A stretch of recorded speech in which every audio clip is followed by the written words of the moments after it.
Saat meliput konser kemanusiaan peduli Yogyakarta dan Jawa Tengah, kami menemui sosok pasangan Eko Patrio dan Fiona Rosalina.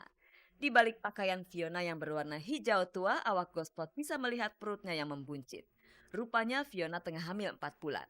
Lagi hamil begini, Fiona tetap menemani Eko yang bertugas tampil di acara konser sebagai MC. Tidak takut masuk angin gara-gara terkena kencangnya hembusan angin laut? Kondisinya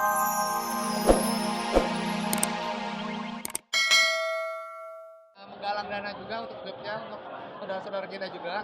Dan alhamdulillahnya kita udah mengalokasikan dana yang udah kita kumpul kemarin dalam bentuk materi, lebih ke arah ke kebutuhan logistik ya, Iya. sembako, seperti itu.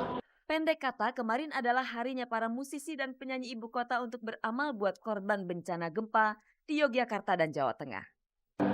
Sebenarnya sih yang jadi esensi itu semangatnya teman-teman yang udah datang ke sini untuk memberikan rasa simpati, itu yang paling penting ya. Dukungan moral yang seperti itu yang memang juga sebuah bentuk nyata walaupun tidak memberikan materi, tapi semangat yang menggebu-gebu yang udah kita terima dan rasakan di sini adalah yang paling penting gitu. Sayangnya kebersamaan itu kemarin sepertinya menjauh dari Samson. Sang vokalis Bams menjadi satu-satunya personil yang tak kelihatan wajahnya. Sedang berada di manakah Bams? Pemirsa, tadi Anda menyaksikan Samson hadir di konser amal yang diselenggarakan di Hard Rock Cafe, tetapi minus Bams. Bams ternyata datang telat alias ngaret. Semoga saja itu bukan tanda ketidakdisiplinan, karena syarat agar sebuah band berumur panjang salah satunya adalah disiplin. Soal disiplin, artis remaja Marshanda patut ditiru. Marshanda berhasil menyeimbangkan prestasi di sekolah dengan karirnya. Dan hari ini Marshanda kembali diundang ke Istana Negara. Ada apa ya? Kita mulai berita pertama dari Bams.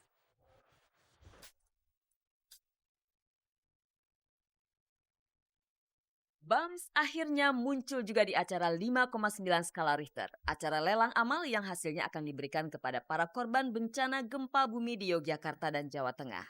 Keterlambatan Bams ini kabarnya bukanlah yang pertama kali.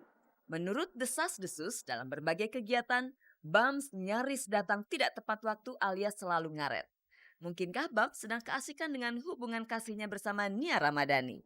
Ataukah dia sedang berusaha memisahkan diri dari teman-teman Samson seperti kabar yang terbetik? Tanya aja ke mereka, jangan nanya ke gue. Kalau gue sih ngerasa enggak. Ya mungkin emang gara-gara gue kebetulan gue datangnya paling telat aja. Gue udah paling doyan ngaret aja kali. Sifat Bams yang doyan ngaret tampaknya belum membuat Bams terkena getahnya. Layaknya anak cowok kebanyakan, Bams tentu tak luput dari melakukan kenakalan-kenakalan. Gara-gara kenakalannya di masa SMP, akibatnya Bams pernah tinggal kelas. Kenapa emang pernah naik kelas gimana? Enggak, karena gue bandel lah. Gue tuh bukan orang yang menyesali masa lalu. Kalau misalnya lo melakukan kesalahan di masa lalu, ya lo buktiin di depan kalau sebenarnya lo bisa ngelakuin yang beda dari itu. Jangan lo menyesali terlalu dalam penyesalan lo sendiri. Kini Bams sudah membuktikan kalau dirinya berbakat di dunia musik walau bidang akademis tidak sempurna ia kuasai. Bicara soal pendidikan, kabarnya ranking Nia Ramadhani di sekolah sempat jeblok yang membuat Nia pernah tidak naik kelas. Sebagai pacar yang pernah mengalami hal yang serupa, Bams tentu menyemangati Nia agar kejadian tersebut tidak terulang lagi. Gue nggak terlalu bermasalahin sama dia. Yang penting dianya ke gue gimana.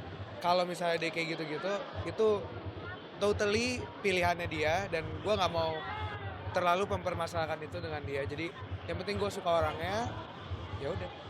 Mempertahankan prestasi di sekolah selalu menjadi prioritas utama Marshanda. Caca, begitulah ia biasa disapa, mengaku terus berupaya menyeimbangkan antara prestasi di sekolah serta pencapaiannya di bidang karir. Itu yang dia katakan saat kami temui di acara konser kemanusiaan peduli Yogyakarta dan Jawa Tengah. Tapi kalau sudah masuk musim ujian kenaikan kelas, fokus Caca langsung tertuju penuh pada pelajaran sekolah. Jadi kemarin ujian kenaikan, terus sekarang udah selesai. Baru diumumin nilainya, aku belum tahu, masih Selasa besok. Tapi ya mudah-mudahan lumayan lah ya. Sepak terjang darah manis yang kini duduk di kelas 2 SMA ini patut diacungi jempol. Bayangkan saja, selain gigih mempertahankan prestasi di sekolahnya, Caca tak puas hanya dengan berakting, tapi juga menelurkan album solo. Caca pun tak mau ketinggalan saat ditawari manggung di konser kemanusiaan yang digelar di Pantai Karnaval Ancol, Jakarta. Tapi bagaimana dengan kehidupan asmaranya? Caca sempat dikabarkan dekat dengan Edi Baskoro Yudhoyono, anak bungsu Presiden Republik Indonesia. Bagaimana nih kelanjutan kisahnya? Pertemanannya seperti teman aja, kenalnya juga ya gitu-gitu aja, biasa-biasa aja. Aku temenan sama siapa aja. Maksudnya menurut aku semakin banyak kita berteman semakin banyak ini juga sih, jadi tahu ini, tahu itu, tahu orang macam-macam. Terus pengetahuan juga sebenarnya ya.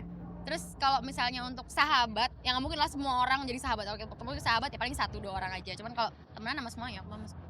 Sepertinya Marshanda tidak mau diekspos soal kedekatannya dengan Edi Baskoro. Caca lebih antusias membicarakan pengukuhan dirinya sebagai duta lingkungan hidup. Besok pagi aku kan ke Istana Negara untuk ngelanjutin, maksudnya pengukuhan lagi, ngelanjutin aku sebagai duta lingkungan hidup lagi, dan mungkin ngomongin juga kira-kira rencana-rencana aku untuk program berikutnya apa-apa aja.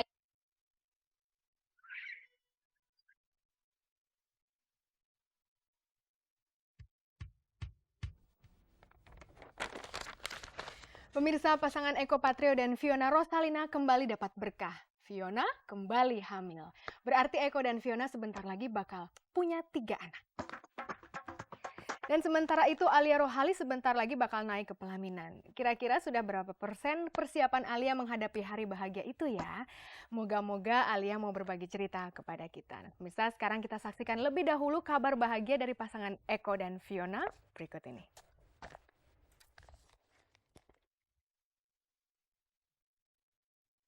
Saat meliput konser kemanusiaan peduli Yogyakarta dan Jawa Tengah, kami menemui sosok pasangan Eko Patrio dan Fiona Rosalina. Di balik pakaian Fiona yang berwarna hijau tua, awak Gospot bisa melihat perutnya yang membuncit. Rupanya Fiona tengah hamil 4 bulan. Lagi hamil begini, Fiona tetap menemani Eko yang bertugas tampil di acara konser sebagai MC. Tidak takut masuk angin gara-gara terkena kencangnya hembusan angin laut? Kondisinya alhamdulillah sama yang kemarin nggak ngidam, alhamdulillah nggak muntah-muntah. Cuman mungkin yang ini kayaknya lebih besar dari yang kemarin-kemarin. Buktinya sekarang aja 4 bulan udah gede banget. Dulu 4 bulan belum segini, belum terlalu kelihatan. Kelihatannya tuh pas sudah 5-6 bulan. Dan Eko sih berharap mudah-mudahan anaknya kembar. Benarkah Fiona kini tengah mengandung bayi kembar? Lantas apa sih yang membuat pasangan ini mengidam-idamkan bayi kembar? Lucu aja gitu kan, jarang orang ya sekarang alhamdulillah dititipin anak, tapi kalau dikasih kembar kan juga suatu kebahagiaan yang tak terhingga buat saya. Sepertinya nggak kembar, cuma 1.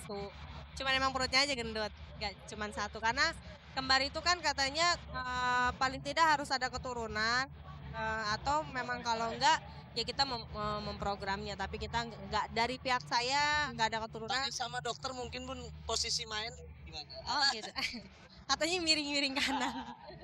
Nggak ada keturunan kembar. Dari Mas Eko juga kayaknya nggak ada deh. Alia Rohali juga menyumbangkan keahliannya bercuap-cuap sebagai MC di konser kemanusiaan yang kemarin digelar di Pantai Karnaval Ancol. Usai MC, wajah Alia terlihat kucel. Bisa jadi Alia terserang stres, penyakit yang sering menjangkiti calon pengantin menjelang hari pernikahan. Terlebih, rencananya Alia akan dipersunting Ramzy pada tanggal 23 Juli nanti. Masih lama juga sih. Enggak, mungkin lagi PMS juga gitu, jadi emosi agak kurang enak gitu kayaknya. Ada masanya kalau gua PMS tuh pasti emosi agak kacau, jadi akhirnya ke fisik juga sih gitu. Setelah menikah nanti, Alia tentu harus mengerem kegiatannya dalam berkarir dan menomorsatukan kesejahteraan suami serta anak. Siapkah Alia? Pastilah, beda lah pasti, cuma ya aturannya seperti apa masih belum lah, nanti mungkin sambil jalan.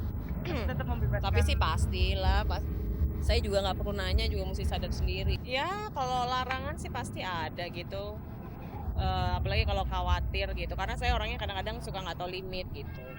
Jadi masih suka maksain terus gitu, apalagi kalau udah urusan sama pekerjaan, karena kan namanya juga bentuk tanggung jawab gitu. Tapi ya itu deh, kadang-kadang langsung tiba-tiba jebret, kayak beberapa bulan lalu itu kan langsung drop banget, hajar terus, akhirnya drop beneran sampai masuk rumah sakit. Alika, keponakan Alia Rohali, juga berpartisipasi dalam konser kemanusiaan peduli Yogyakarta dan Jawa Tengah. Pagi harinya sebelum tampil, Alika yang kami temui di salah satu acara mengungkapkan keprihatinannya atas banyaknya korban yang berjatuhan akibat gempa.